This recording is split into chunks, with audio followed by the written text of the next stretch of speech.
চ্যানেলের আজকের ভিডিওতে সবাইকে স্বাগত জানাচ্ছি। আজকে আমরা আলোচনা করব এসএসসি পরীক্ষার্থীদের জন্য অত্যন্ত গুরুত্বপূর্ণ বাংলার প্রথম পত্রের অন্তর্গত প্রত্যুপকার নামক গল্পটি। তো গল্পটি লিখেছেন ঈশ্বরচন্দ্র বিদ্যাসাগর এবং গল্পের উৎস হচ্ছে আখ্যান মঞ্জুরি। তো গল্পটি হচ্ছে কৃতজ্ঞতা, ত্যাগ ও মহানুভবতার এক অমর গল্প। তো গল্পের লেখক হচ্ছেন ঈশ্বরচন্দ্র বিদ্যাসাগর, যিনি 1820 সালে জন্মগ্রহণ করেন এবং 1891 সালে মৃত্যুবরণ করেন। বাংলা সাহিত্যের এক কিংবদন্তি নাম। তিনি ছিলেন লেখক, শিক্ষাবিদ ও সমাজ সংস্কারক। বাংলা গদ্য সাহিত্যকে তিনি নতুন মাত্রা দিয়েছিলেন। তো এই গল্পের উৎস গ্রন্থ হচ্ছে আখ্যান মঞ্জুরি, যেটা কিনা একটি নীতিকথা এবং নীতি গল্পের সংকলন। এবং এই গল্পের মূল উপজীব্য হচ্ছে কৃতজ্ঞতাবোধ ও নিঃস্বার্থ ত্যাগের মহিমা।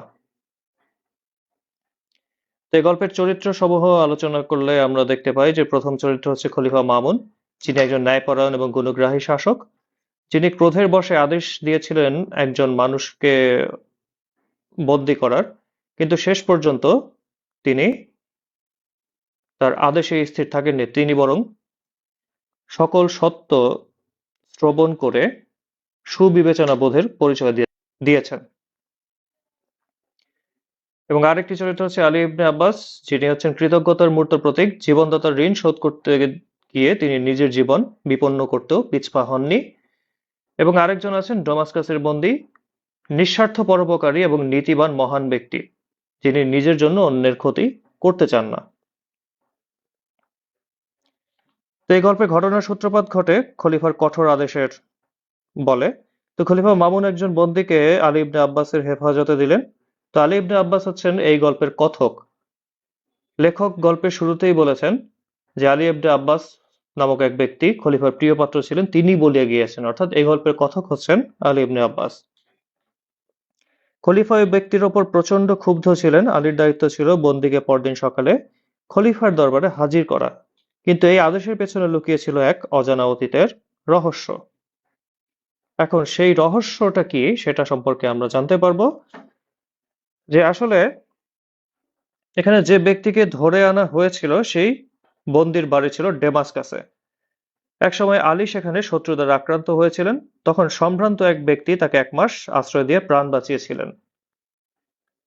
এখন সেই প্রাণ কিভাবে বাঁচিয়েছিলেন?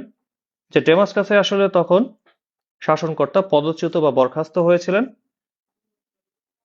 তো সেই বরখাস্তকৃত শাসনকর্তার জায়গায় নতুন যে শাসনকর্তা অধিষ্ঠিত হয়েছেন, সেই শাসনকর্তার সঙ্গে দেখা করতে যাচ্ছিলেন আলী ইবনে আব্বাস, এবং পথিমধ্যে সেই বরখাস্তকৃত শাসনকর্তা সদল বলে আক্রমণ করে আলী ইবনে আব্বাসকে, এবং আলী ইবনে আব্বাস প্রাণ ভয়ে ডমাসকাসে সেই ব্যক্তির বাড়িতে গিয়ে আশ্রয় নিয়েছিলেন এবং তাকে 1 মাস নিজের বাড়িতে রেখে নিরাপদে তাকে আবার বাগদাদে পৌঁছে দেওয়ার ব্যবস্থা করেছিলেন ডমাসকাসের সেই ব্যক্তি। এখন এই ঘটনাটা বর্ণনা করেছেন আলী ইবনে আব্বাস সেই বন্দির কাছে, এবং সেই বন্দি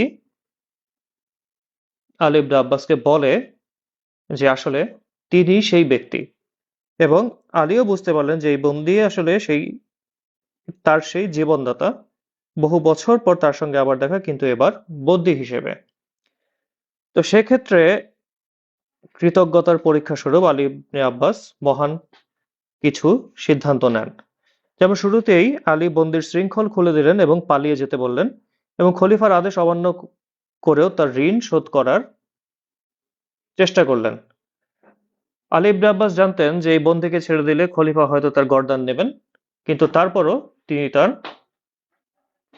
কৃতজ্ঞতা থেকে তার যে কর্তব্য সেই কর্তব্য পালন করতে চাইলেন, এবং বন্দীকে তিনি পালিয়ে যাওয়ার জন্য 1000 স্বর্ণ মুদ্রা দিতে চাইলেন যাতে বন্দী নিরাপদে পৌঁছাতে পারেন।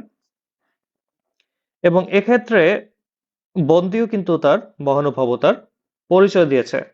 যেমন সেখানে কিন্তু তিনি আলী ইবনে আব্বাসের এই যে প্রস্তাব, এই প্রস্তাবে কিন্তু বন্দি রাজি হয়নি।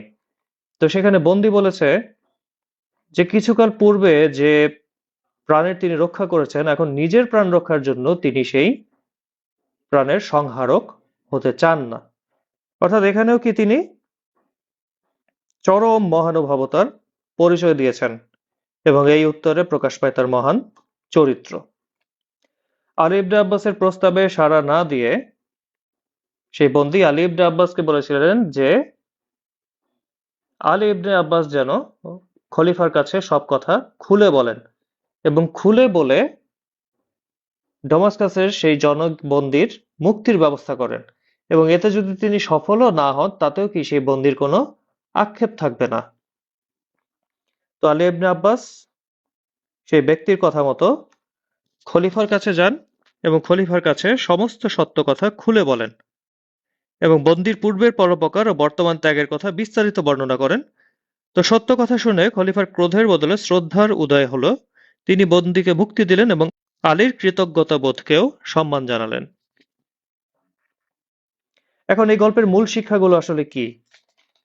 প্রথম কথা হচ্ছে, এই গল্পে আমরা পাই একজন নিঃস্বার্থ উপকারী, একজন সকৃতজ্ঞ পরোপকারী এবং একজন মহানুভব শাসককে।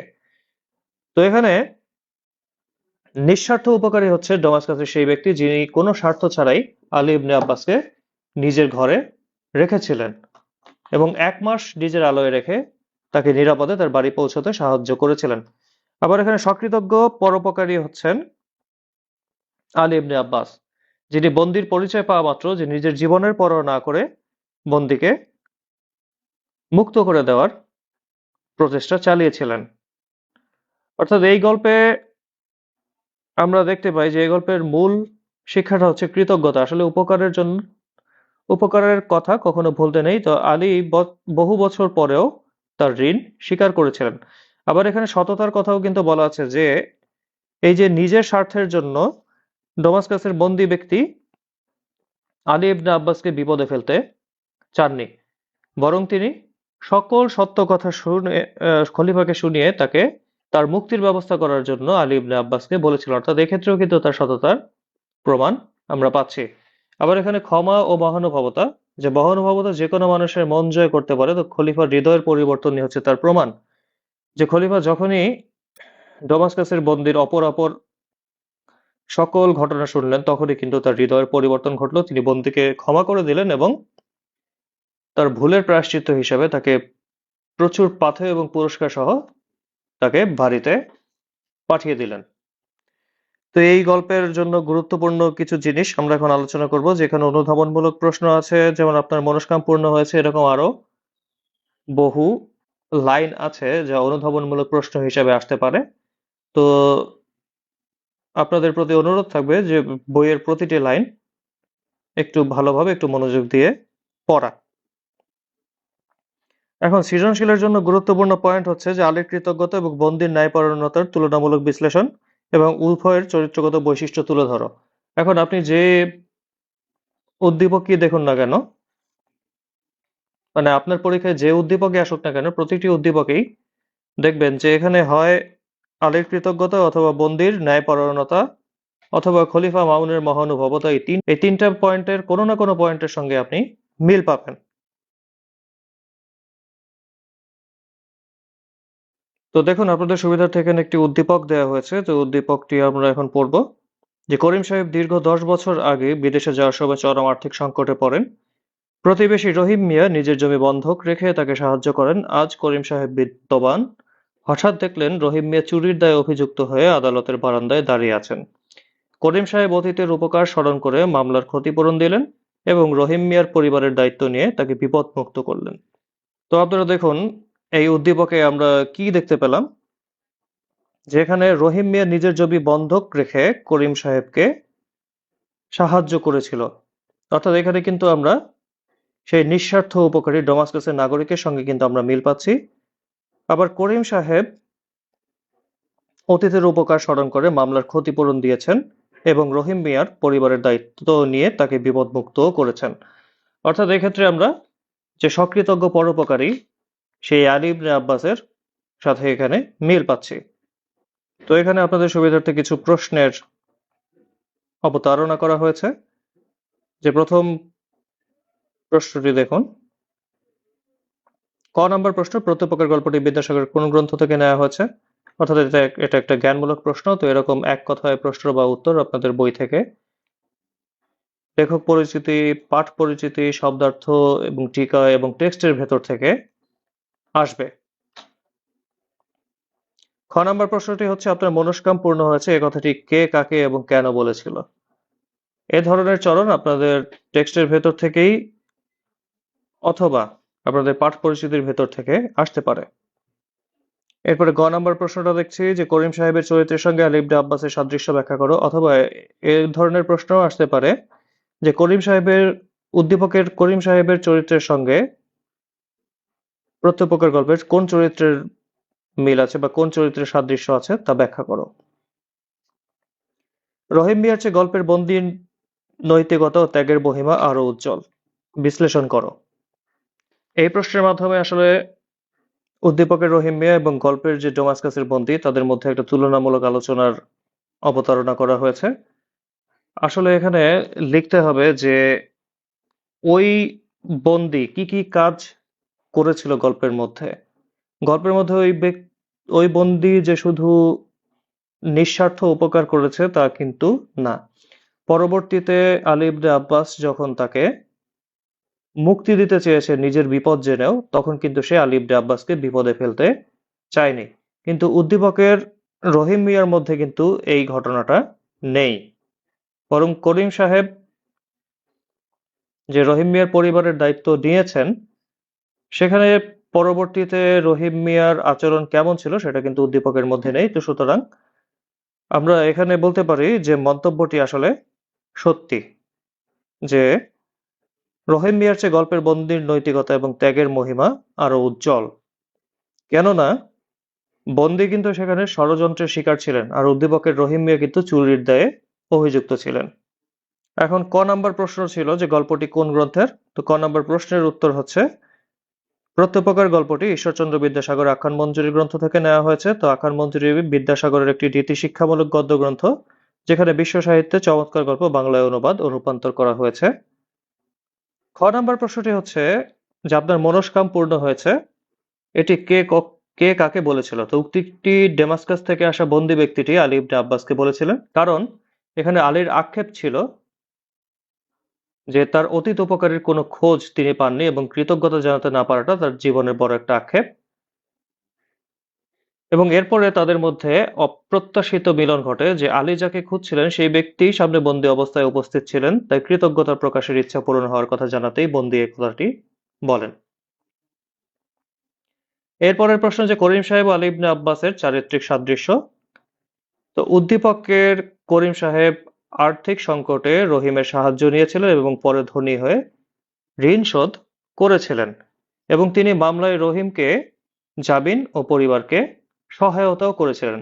অপরদিকে আলী ইবনে আব্বাস প্রত্যেকপ্রকার গল্পে জীবন রক্ষকের খোঁজ করেছিলেন এবং দীর্ঘদিন ধরে নিজের উপকারীকে খুঁজেছিলেন এবং উপকারীকে বাঁচাতে নিজের জীবনের ঝুঁকি নিয়েছিলেন, এবং নিজের জীবনের ঝুঁকি নিয়ে তিনি বন্দীকে মুক্ত করে দেওয়ার প্রচেষ্টা চালিয়েছিলেন।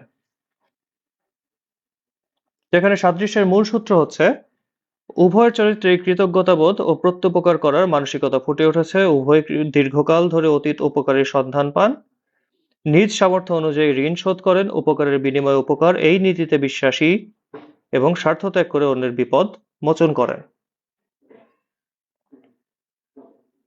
এখন বন্দীর নৈতিকতা কি রহিম মিয়ার চেয়ে উজ্জ্বল? মন্তব্যটি যথার্থ, কেননা গল্পের বন্দী ব্যক্তির চরিত্রটি অনেক বেশি স্বার্থহীন এবং উন্নত। এখন এই দুটি চরিত্রের তুলনামূলক চিত্র যদি আমরা দেখি, যে উদ্দীপকের রহিম মিয়া সাহায্য প্রার্থী এবং নিরুপায় ব্যক্তি, করিম সাহেবের সাহায্য গ্রহণ করেছেন কিন্তু নিজের জন্য কোনো ত্যাগ করেননি। আর প্রত্যুপকারের বন্দী ব্যক্তি আলী পালিয়ে যাওয়ার সুযোগ দিলেও প্রত্যাখ্যান করেন, জানতেন পালিয়ে গেলে আলীর প্রাণদণ্ড হবে, নিজের জীবন বাঁচাতে উপকারীর জীবন বিপন্ন করতে চাননি। তো বন্দী ব্যক্তি মৃত্যুকে আলিঙ্গন করতে রাজি ছিলেন, তবু কৃতঘ্ন হতে চাননি। এই নৈতিক দৃঢ়তাই তাকে উজ্জ্বল ও মহিমান্বিত করেছে। তো প্রত্যুপকার গল্পের মূল শিক্ষা হচ্ছে তিনটি চিরন্তন পাঠ। একটা হচ্ছে কৃতজ্ঞতাবোধ, যেটা ভিডিওর আগেই বলেছি, অতীতের উপকার ভুলে না যাওয়া এবং সুযোগ পেলে তা শোধ করার মানসিকতা গড়ে তোলা, স্বার্থত্যাগ, নিজের স্বার্থ বিসর্জন দিয়ে অন্যের কল্যাণে এগিয়ে আসা, এটাই প্রকৃত মহত্ব। এবং একই সঙ্গে নৈতিক দৃঢ়তাও আছে, যে প্রলোভনে বা বিপদেও নৈতিক মূল্যবোধ থেকে সরে না যাওয়া। বন্দির চরিত্রের এই শিক্ষা চিরস্থায়ী। ভাষায় অনুশীলন করার জন্য কিছু টিপস দিচ্ছি। এই নমুনা প্রশ্ন এবং উত্তরগুলো ভালো করে পড়বেন এবং নিজের ভাষায় লেখার চেষ্টা করবেন। তো আপনাদের জন্য ধন্যবাদ ও শুভকামনা।